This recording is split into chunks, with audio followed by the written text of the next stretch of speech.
welcome back to another edition of GNAT-TV's In-Depth series.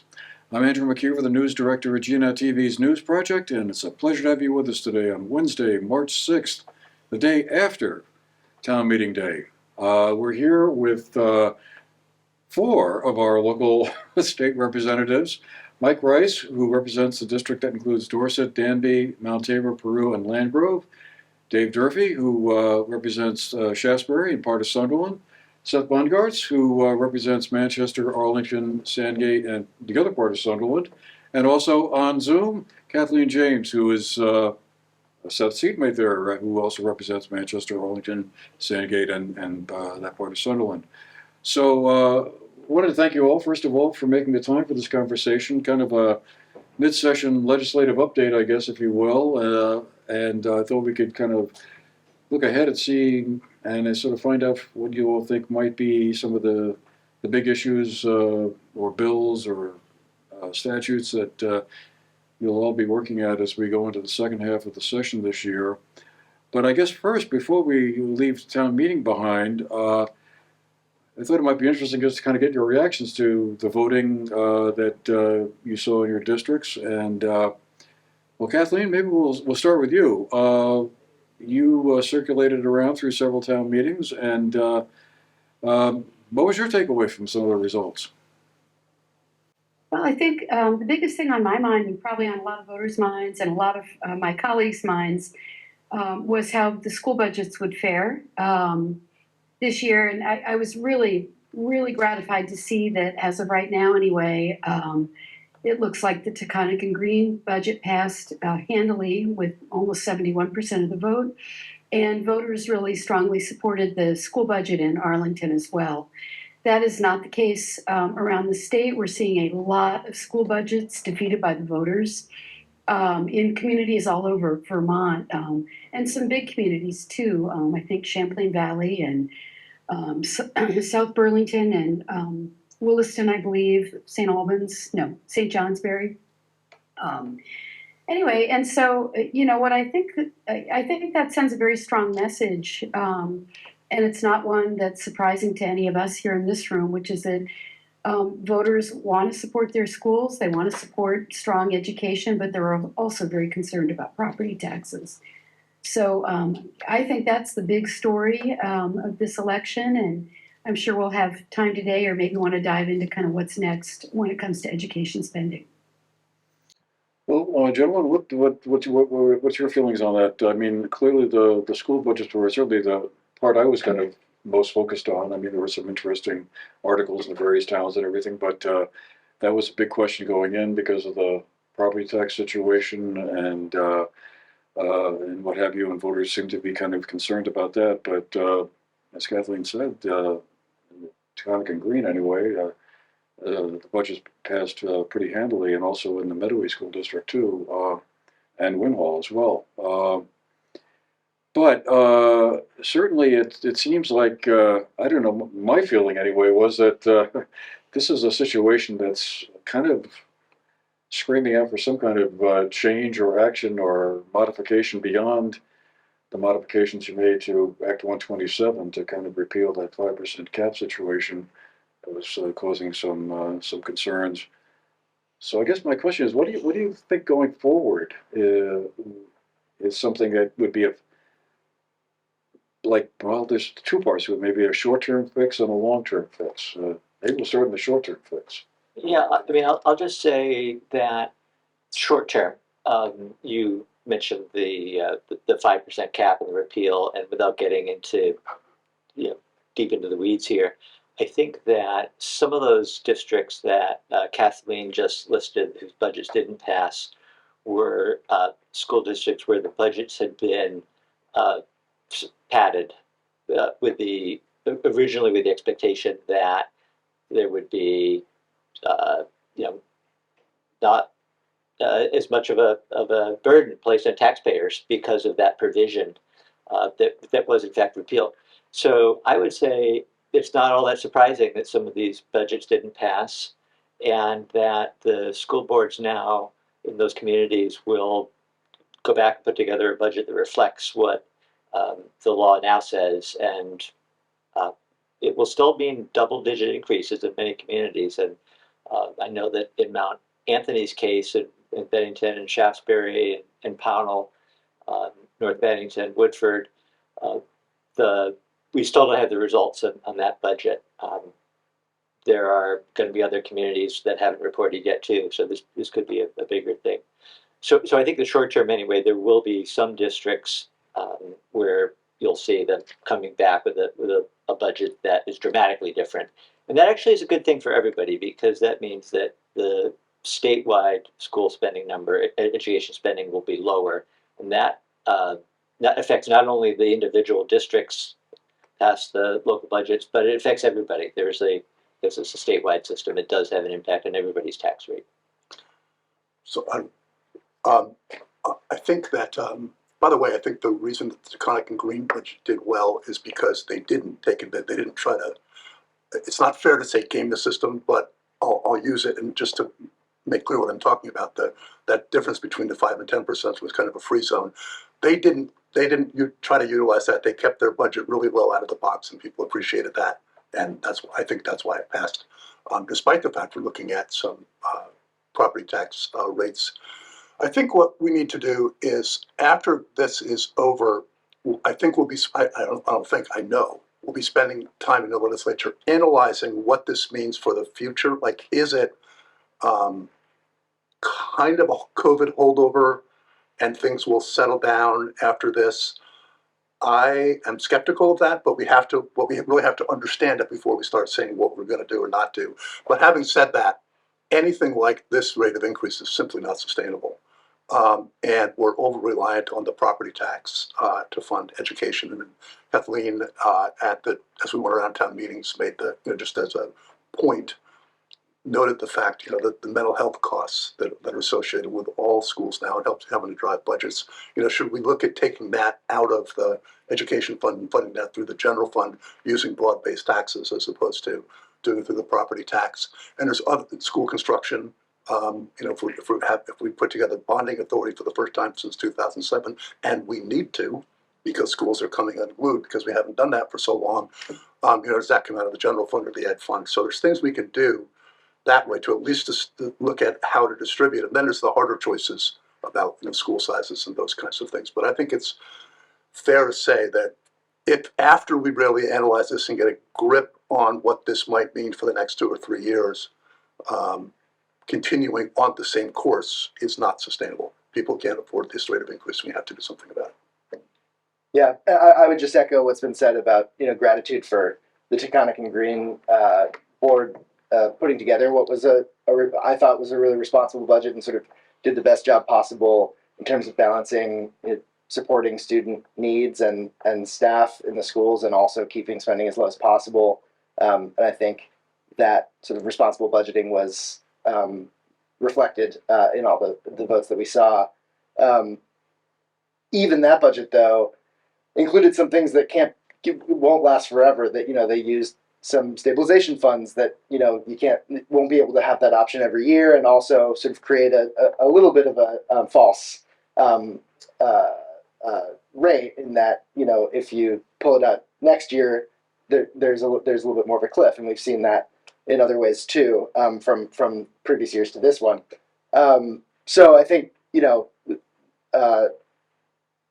both short term and long term, we're going to be looking at sort of all hands on deck and thinking, what are all the ways we can either lower spending statewide, across all of these districts that are creating their own budgets, but being funded at the state level, or shift burden off of property taxes and into other areas of revenue. I think probably the solution lies somewhere in both of those things and not in one or the other. If I could just jump one more, it's not quite it's not an education, but I got the results today from the town clerk in Arlington, and looked at I went through the whole thing really carefully, just looked at each line item, and what I was struck by is that despite the fact that this is a tough year and there's a lot of the property taxes are going up, that people stuck with their institutions. whether it's the institution of government, of schools, and all the other supporting institutions. The same is true in all towns where you vote all those. And that's not going to continue forever if we don't fix this problem. But I was just struck by the fact that even in the midst of this, people stuck with their institutions, and that I don't know, I was just impressed by that. And we'll see. Again, it's not sustainable though, so we need to do some work. I just want to add to give a shout out to the business office here, the Taconic and Green and the other districts. The report that they put out explaining the budget, how the tax rate is derived, it was very thorough, comprehensive, helpful. It's tempting to me to kind of wonder, thinking back to when Act 60 was first passed, what in 1997, 98, then Act 68 a few years after that, and then more recently Act 46, the school, I guess shorthand, school consolidation bill.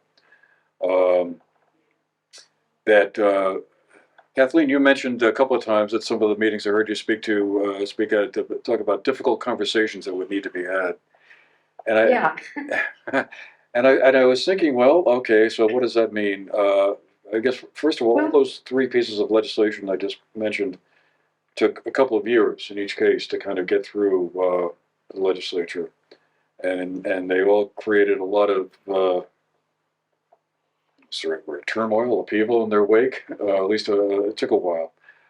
Do you think there's any appetite in the legislature for really revamping the education funding system so that it would be more income-based than property-based? I mean, there was one proposal I think I heard about a tax on not salaries, but sort of general wealth. There'd be a 5% increase or something like that. I mean, I don't have the numbers right, but is that a direction any of you think is something that needs to be looked at? There was a pretty. Sorry.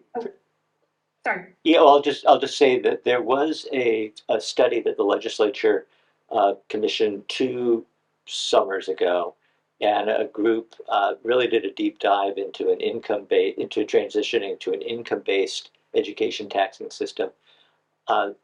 They released a report. It's somewhere on the legislative website. Anybody can take a look. It's technically it would be challenging. I personally will say I would support funding our schools that way. I would also just add, though, that our current education funding system, to a very large extent, does fund education based on income through the income sensitivity adjustment. It's obviously not fully funded that way, and particularly at the higher earnings levels, it's not progressive in the way that an ideal tax system would be. Kathleen, did you want to add to that, or? Yeah, sorry, I don't want to interrupt from Zoom. But just to elaborate on that a little bit, there are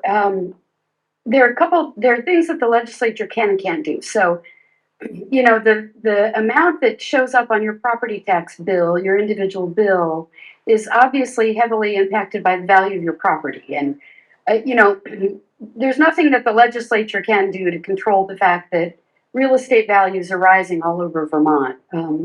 So if we can't control that, then what can we control? Well, we can raise more revenues, i.e. find more tax dollars to pump into the education fund, or we can cut down on education spending, or both.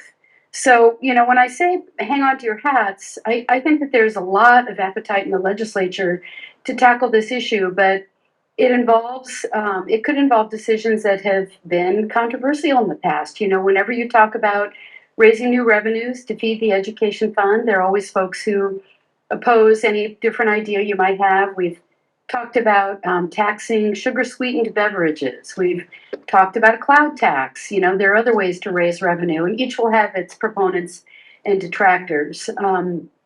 And then the ways that we can bring down education spending at a statewide level get complicated too, because right now we have a very, funky, complicated system in which local districts all over the state develop budgets Voters approve them, so total local control, right? Budgets are developed at the local level. Then all of those costs get added up, plus other costs that come off the top of the ed fund, like transportation and special education and school meals. And that sum total is the amount that the legislature is obliged to fund by setting the tax rates, right? So our job is to set the tax rates necessary to raise the money to cover all those voter approved budgets. So strong tradition of local control of our school budgets. Some of the answers to bringing down statewide school spending involve, in some ways, a loss of local control, right? So things like incentives for school consolidation or school closures, closing small schools, that's always touches off a firestorm in different districts. Mandated student-teacher ratios, spending caps, top-down decisions, right? And then some of the ideas that Seth and Dave, I think, mentioned, or maybe Mike, anyway, that were already mentioned, which is about shifting some of the costs that schools are currently being asked and expected to bear out of the education fund and into that broader tax base of the general fund. So when you think about school construction, Seth already talked about that. Schools need help. I mean, I saw a bond. The bond went down in Woodstock. Voters aren't able right now, I don't think, to step up and cover the costs of big bonds. They need state help, some state support for that. And I think that should come out of the general fund, not onto the backs of property taxpayers. And I think you could the same for the mental health costs. Our schools are being asked to cover a lot of mental health costs for our kiddos right now. And maybe one path forward for that, and I don't know, but is to fund that through increased funding, maybe to like our designated agencies like UCS. So it's not going to be an easy conversation. These are tough things to do. It's definitely not a snap your fingers and get it fixed by the end of next session type of conversation. But I think it'll be a focus of the legislature in the next biennium. It's really important. It isn't sustainable where we're at right now. And I think just an example of the kinds of hard conversations that we're having and that we're going to have to continue to have is that on the same day that we saw so many school budgets defeated all over the state, we also saw communities vote overwhelmingly to keep their very small schools open. So you had Cabot High School with I think they have 60 some odd students voted to keep the school open on the same day that you're having school budgets go down, in droves because of the extremely high property taxes that are going to be faced in some districts. So that's just sort of an example of the conversation we're seeing play out statewide, and it's not going to get easier to have those two realities continue at the same time. Yeah, I mean, closing small schools would seem like one obvious avenue to look at, but historically that has been a very difficult pill for those communities to swallow, even when the numbers seem to suggest. It sounds good until it's your school. Right, and for all the understandable reasons why we know Yeah, schools exactly. are the heart of our communities. And there's actually some conflicting evidence about how much it really saves. So it's really interesting. It's not, and nothing is, unfortunately, Yeah. it turns out Right. nothing's easy. Well, we could probably spend an hour talking just about this subject, but let's move on for a moment here and sort of talk about what you all see going forward. Seth, let me turn to you here. Housing and Act 250 have been a big subject of conversation for a while now. Certainly, the first part of this session. Do you see the legislature coming to a resolution on the Act 250 thing? Maybe we start there, because I think there's 4 or 5 bills circulating around that deal with that. There's 3 in particular, and really there's 2. There's the bill that's in my committee, H687. That is actually, I'll jump ahead and say that's going to be the vehicle. Then there's the bill that came out of the Senate Economic Development Committee and went over to Senate Natural Resources. It's going to wait there until our bill arrives. And the Senate Natural Resources Committee has a number on a bill that they've been talking about, but really it's our bill. They've been doing that to get warmed up and ready and have their heads in it by the time our bill crosses over. So what I think we'll see is that H687 will go through the House, get over to the Senate, will be the base And then some of the elements that are in the Senate Economic Development Bill may well get integrated into our bill. So without this is wonky again, so I gotta be careful. I gotta use the wonk gong. But Warning this, alert. this gets but the bill tries to, people talk about reforming Act 250. That always means take a hatchet to it. What we're trying to do is actually make Act 250, bring it into the 21st century, and actually make it do the things that it needs to do really well, and have it back off from places where it's kind of redundant, like in towns with their own good planning and zoning. There's a lot of nuance to all of that, but that's one concept going on in the bill. Part of it is to have a professional board, and able to really manage the process, bring some uniformity to it, and like to the jurisdictional opinions and those kinds of things, and really manage the program better. Then there's a whole component of the regional commissions across Vermont coming together using the same definitions and same categories and trying to get consistent mapping, land use mapping across the state, so that can then help guide state investment, and in some cases help guide the way Act 250 interacts with that. Again, I'm doing this on a really superficial level, but just enough to give a sense of how it works.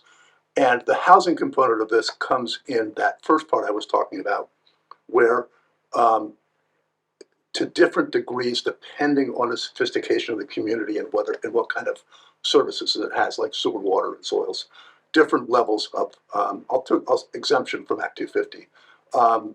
And then finally, there's the old designation program that's run by the Housing and Community Development that confers benefits on towns, like things like tax credits and grants to help with municipal modernization, bylaw modernization grants, tax credits for historic structures, and other things, and making that's been a little bit narrow in its application. It's gone to only some of the bigger towns, and now we're trying to spread that out over those opportunities under more towns. There's a whole lot more going in there. It's 128 pages, so I just did it in like 4 minutes, hopefully. But and then the bill that came out of Senate Economic Development has more like housing programmatic elements in it, and we'll see what the Senate Natural Resources Committee does with those when they come there. We kept ours. The concept here is to develop the framework, and then, but with a really good framework, the whole system can work better. It's better for developers because there's more. What they want most of all, they like, yes, I get that everywhere. I get that. But what this will help do is provide certainty. Yes, here, not over here, and that's good for everybody. And it really, the other thing it does, again, here's wonk meter. But what it really does is it helps. It's the underlying intent here is to, rather than use the review process, whether it's at the local level or Act 250, as a mechanism for sort of after the fact planning, is to really get the planning decisions made up front. When the plans are passed, this is a little bit longer term, but whether it's local or regional, that's where you have the discussion. That's where you have the argument. Then once those decisions are made, then going through the process becomes much simpler. And it's not like thinking, man, oh, what do we really want to do here? Well, those decisions we've made already. So do we think there's a good chance that this bill will actually make it through and the governor will sign it in the end, or are there still that tension between, I don't want to use kind of general terms, but environmentalists and developers? Well, I left out an important part of this, and that is that the legislation that my committee chair, Amy Sheldon, and I have put together, which is this H 687, is the result of 3 summer studies that we set up last year. One of them by the Natural Resources Board, one of them by the regional commissions, and one of them by the department. And they talked to each other the whole time. There was a great cross-section of people, everything, from the chamber to people in the development community to ski areas to planners, and they all worked together, and they developed, what we're doing in a way is putting flesh on the bones. So they reached a broad agreement on this stuff, so really across a broad spectrum of Vermonters in a way that really makes me, say optimistic that we're going to get this thing through, and I think there's enough in it for everybody. Like those exemptions in those towns and the ability to build more housing and business development without Act 250 looking over your shoulder is pretty important to a lot of people. They really want that, and the environmental community really wants real protection of river corridors, wildlife habitat, forests, and those kinds of things, and they're getting that. So I am, I am an optimist by nature, but and these big bills tend to always have a hard time getting across the finish line. But I really think there's enough in this that we've got a real chance. This is a once in 20-year chance, and we've got the best chance we're going to have in a long time to get this done. Is that what you guys think too, or? Well, I think Seth probably has more insight and maybe more optimism than But if the one with more insight Yeah. also has Yes. more optimism, then we're Yeah. in a good place. the committee that Mike and I are on in the House, the Agriculture and Food Resiliency Forestry Committee, also has a bill that we've been working on that touches on a smaller piece of Act 250. Farms are exempt in generally speaking, from Act 250 jurisdiction, and logging operations are as well.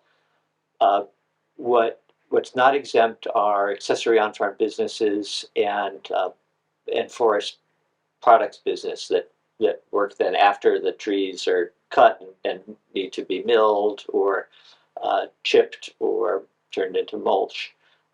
We have passed a bill out of our committee that's now in Seth's committee that would exempt small pieces of land, less than an acre, from Act 250 jurisdiction, either accessory on-farm businesses, there can be farm stands, farm stay operations, agritourism, as well as the forest economy businesses.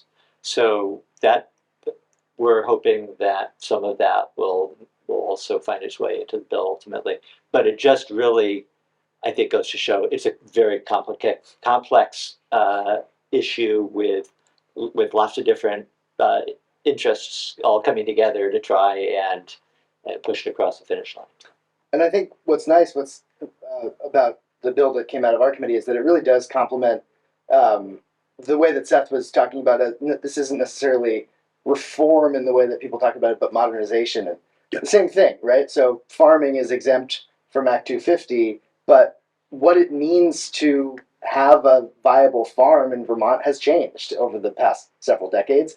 And now it includes things like more direct-to-consumer sales with a farm stand, bringing in your neighboring farm's produce or meat to sell alongside your products, selling merchandise to promote your farm to folks who are visiting or folks who live in the community, welcoming people on farm for dinner or for a farm stay in a guest accommodation. So all those things aren't actually separate from what it means to run a contemporary viable farm in the Vermont landscape now. And so that the hope in our bill is just to sort of say, hey, these activities that are helping keep farmland in farming should also sort of come into the bigger picture of what it means to be farming under the Act 250 jurisdiction.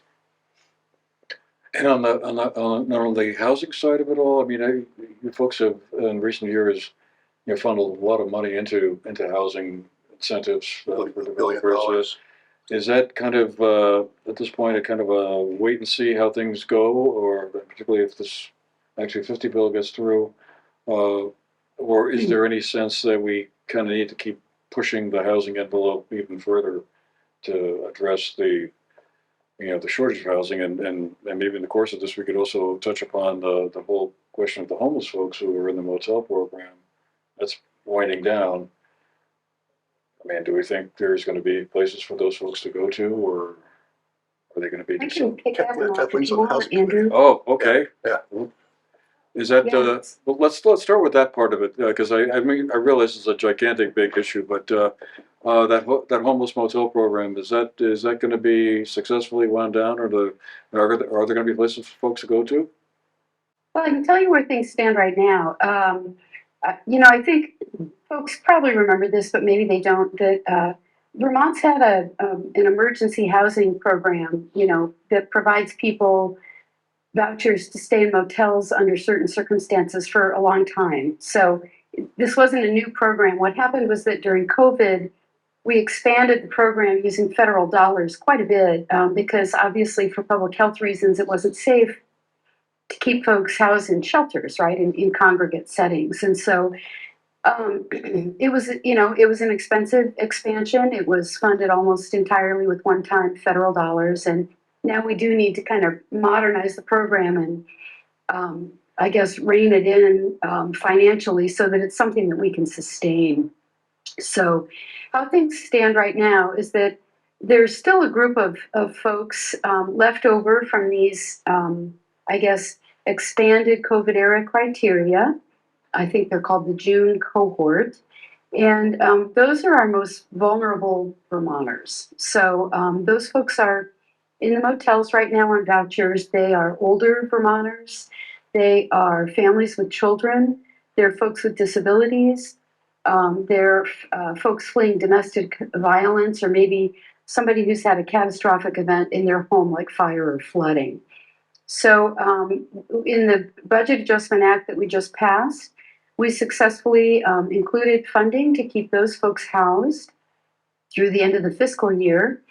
We also have a group of Vermonters who are in the motels right now under what's called adverse weather conditions.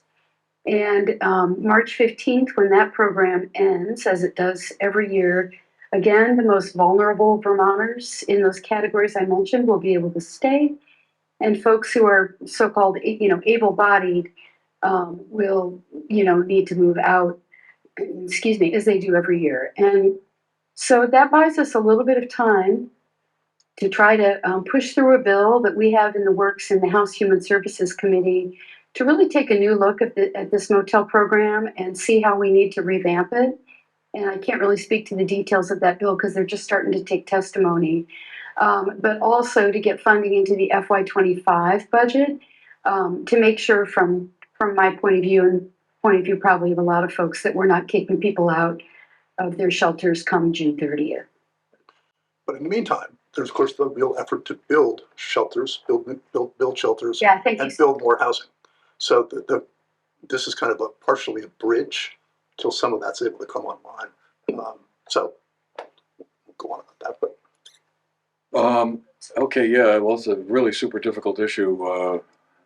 I'm sure it's caused a lot of stress for many people. But just before we leave the housing question, are there any bills directly about saying, hey, we need to build more cluster housing and get more activity going, or helping building contractors get out and build more units, or is that sort of again a wait and see how things go? Kathleen may have some stuff going on in her committee. I suspect you do. Yeah, those kind of programs come through my committee, the General and Housing Committee. So I would just say that both in the Budget Adjustment Act that we just passed and in the FY25 fiscal year budget, we'll be including funding for all the important programs that help build or create housing units for Vermonters. So everything is Seth just mentioned, to trying to build out shelter beds and emergency housing and permanent housing for these folks, to affordable housing units in all 14 counties, affordable housing apartments. That VHIP program that I know we all support, that's the one that provides property owners with grants or loans to bring affordable rental apartment units online. And then the missing middle programs that provide developers with subsidies or money to provide homes or rental units for that middle income band of Vermonters who don't qualify for affordable housing, but still can't afford to buy or rent in many of our communities. So all the funding for the programs, kind of all across the spectrum of housing will be continuing, and we'll be pushing for that funding in the next year's budget. I just want to, just one more quick thing. What we've been doing the last few years, including in H 687, is making it easier to build in downtowns where it really makes sense, where people want walkability, access to services, don't need a car a lot of times, sidewalks. It's all connected to smart streets. And we also have to, as a state, get used to the notion that we need to go up.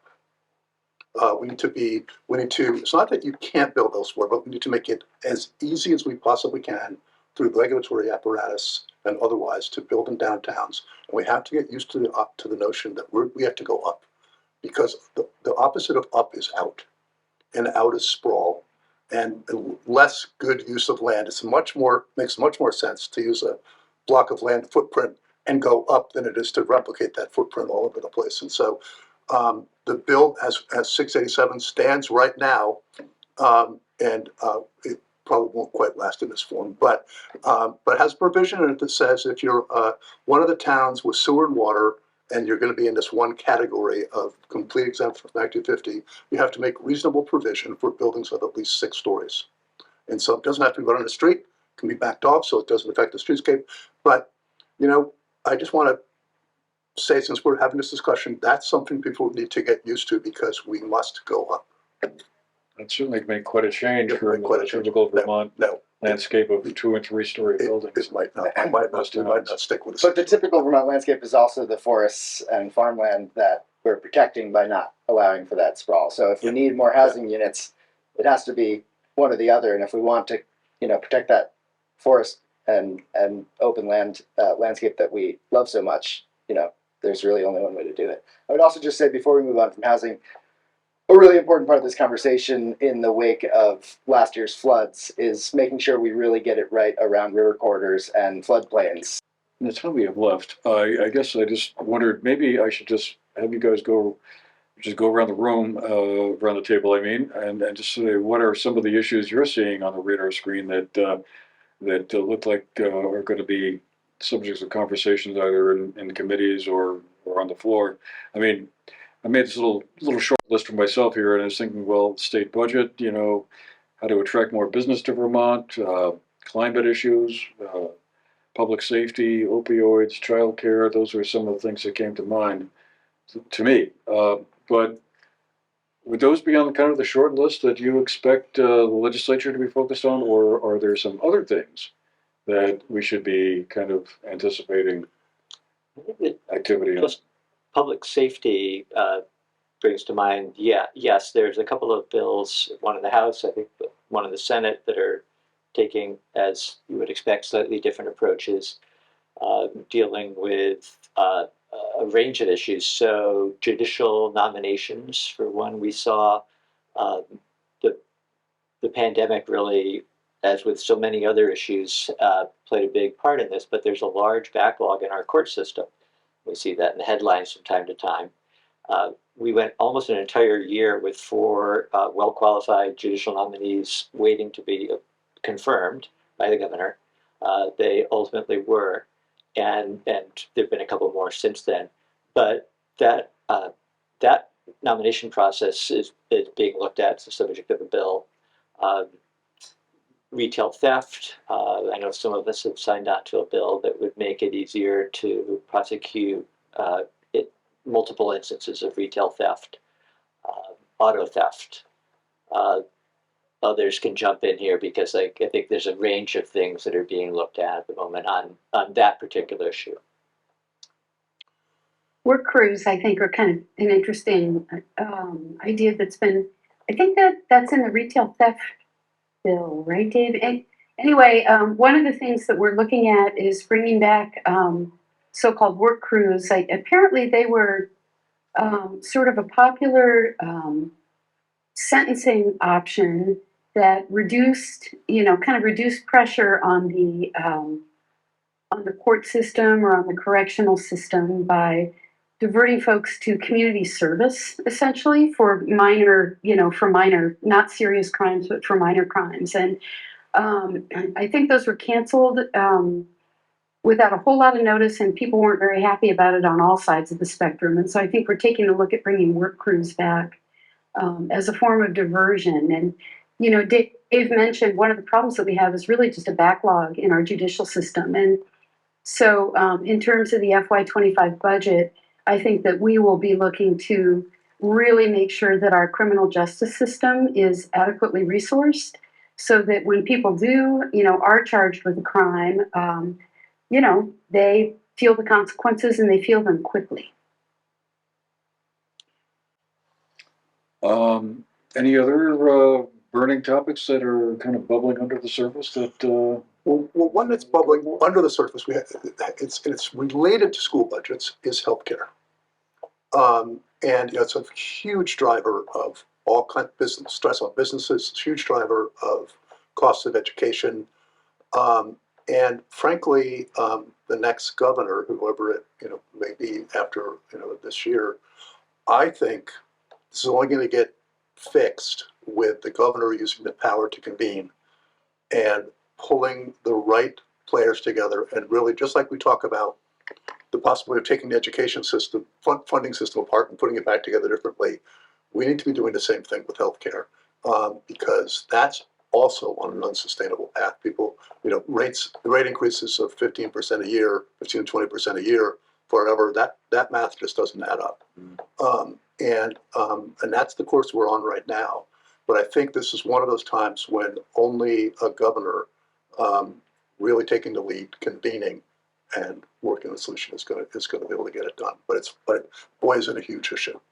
Well, speaking of the governor, I was wondering, I mean, one of the issues I've heard over the past couple of years is that communication and collaboration between the legislature and the executive branch has been less than ideal. The governor Scott vetoed a number of bills. You've had to override them or been unable to. Again, from my perspective, it's been sounding like the communication level between the governor's office and the legislative leadership has been not quite as good as it could have been. Let's put it that way. But that he would say that, oh well, I told him I wanted this, I wanted that, and it just seemed like a lot of miscommunication going on. I could be totally wrong, and you people know way better than me. But I guess I just wondered, do you feel that that's in a better place this year than it was, let's say, last year or the year before that, or is it still not quite as good? Well, I can only really speak to the communication that we have at the committee chair level with the secretaries and commissioners that we deal with jurisdictional areas, and it's good. Not positive, I would say. In that case, we have good working relationships. At the leadership level, I would defer to Kath if she has. And I'm not sure if she has a sense of that.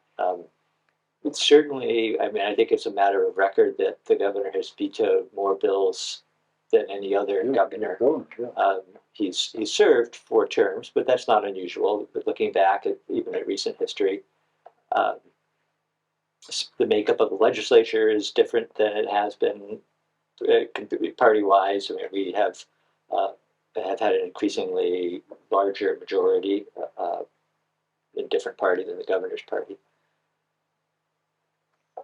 Okay. Really nothing to add to that. Kathleen, as a member of the legislative leadership, do you feel like the conversations back and forth between you folks and the executive branch are kind of as they should be? I don't have a direct pipeline to Governor Scott, but I guess what I could say is, I think there's a fundamentally different approach, and when you have a fundamentally different approach, it can definitely lead to disagreement. So I don't know whether I'd call it miscommunication. I think I'd call it a fundamentally different approach to governing. And the best example I can give is last year's child care bill. We worked very, very, very hard to pass a child care bill that was historic. And the reason we passed the child care bill was because our child care system all across the state was going bankrupt. It was on the verge of collapse. And child care centers were closing. They weren't financially stable. They couldn't pay their early childhood educators enough to retain staff, and parents couldn't even afford the tuition. And child care centers couldn't afford to charge parents the true cost of running their operation. And so when you have a system like child care that's absolutely vital to families and to communities and to businesses and the economy, you don't approach that crisis by saying no new taxes, no new fees. You got to step up to the plate. And so, after a great deal of debate, we passed a bill over the governor's veto that invested in our childcare system, I would argue at a critical time to save it through a very small, very affordable, and very reasonable payroll tax. And you can already see that childcare centers all over the state are receiving greater support now through subsidies and financial assistance from the state that's allowing them to keep their doors open. They're paying their staff, their early childhood educators, a little bit more. And families who previously found childcare unaffordable are going to start to be able to get a break on their tuition. So, you know, I guess I don't know what to say. When your mantra is no new taxes, no new fees, and you're willing to ride that all the way to the end and let systems collapse, I don't think that's a responsible way to govern, and I don't think it's fiscally responsible. And when it's explained in those terms, I don't think Vermonters agree with it either. And you could really apply the same argument to the discussion over the DMV fees. Our transportation fund is running a structural deficit. It is literally upside down. That's money we use not only to repair our bridges and roads, but to match federal dollars to the extent that every $1 in state money can bring in as much as 8 in federal match dollars. And when you're running a transportation fund upside down, because the governor doesn't want to bring a small fee bill every other year, as traditionally has been the case, it doesn't make sense. If you're running a business, you adjust your prices to account for inflation and the increased cost of doing business. And so, anyway, I would call it not a miscommunication. I would call it a fundamentally different approach toward investing in the systems and programs that Vermonters rely on and that power our families and our communities. Okay, fair enough. So, to close, I thought we could loop back to where we started and talk a little bit about town meeting results, because the other thing we didn't talk about is the fact we also had a presidential primary happen. And Vermont, was the one state out of 12, I think, in the Super Tuesday voting that backed Nikki Haley for the Republican nomination instead of Donald Trump. Now, I understand former Governor Haley is planning to drop out of the race, or saying I may have already done so as we're talking here.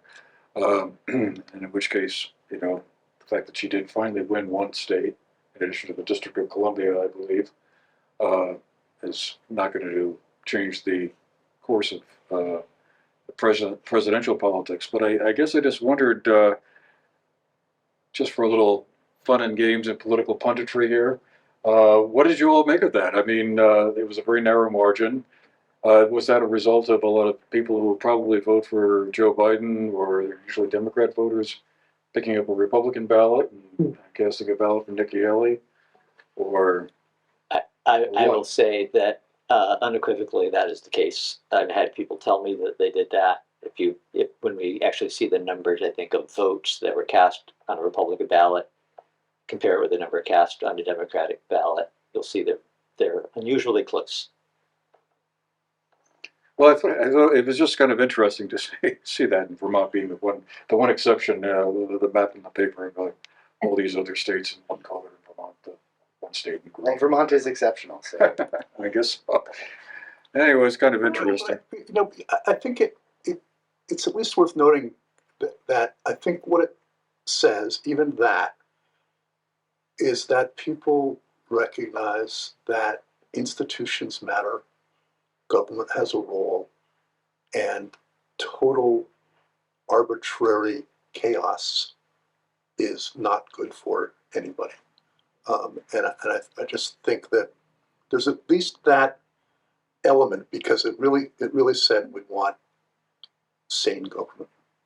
And you can argue about, we could all have arguments about whether you'd rather have Nikki Haley or Joe Biden, but I think that's important, and that's so consistent with the Vermont tradition of really believing in institutions and believing in the power of government to be able to deliver for people. We're still small enough and close enough to each other, that's still the mindset, and that's a really great thing. And that's why the legislature, the Republicans in the legislature or Democrats may not often don't vote the same, but we're actually, a lot of us are friends. And, I've got 2 Republicans on my committee. They're 2 of my favorite people in the legislature. One of them's a character, and one of them very, but they're great. They don't vote with us a lot of the time, but they're in committee all the time. They're paying attention. They participate constructively. And I don't know, that's still there, and it's worth noting that that's still there.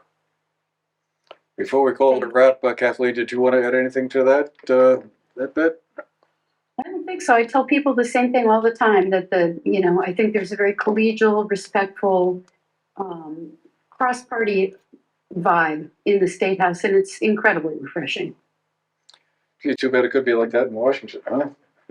I always say I think it's probably one of the few places left where people of different political persuasions actually spend time sitting around a table all day together talking about things, right? Because that's the nature of the work. We are assigned to a committee. The committees are of mixed political parties, and most of the work gets done around the committee table. So we all sit there and talk to people who we might not otherwise be spending lots of time sitting around a table with. And it builds relationships and it builds understanding, I think, across those events. Yeah, well, boy, this is another conversation we could spend an hour talking about, because I really think this whole polarization and division that we're seeing nationally is a very sad and tragic and dangerous phenomenon that hopefully we'll see an end to its cycle soon. But I guess we'll leave it on that note, I guess, for now. But maybe we'll have you all back again at the end of the session. We'll tally up the scorecard and see how everything turned out. But meanwhile, I want to thank State Representatives Michael Rice, Dave Durfee, Seth Bongartz, and via Zoom, Kathleen James. Thank you all for making the time for this. Really always fun to have you all in and talk about what's going on up in Montpelier. So thank you. Thank you, GNAT. Yeah, thank you. Yeah. Thanks. And thank you to folks who've been watching. Thank you for sharing part of your day with us. And, well, we'll see you again the next time. Meanwhile, take care.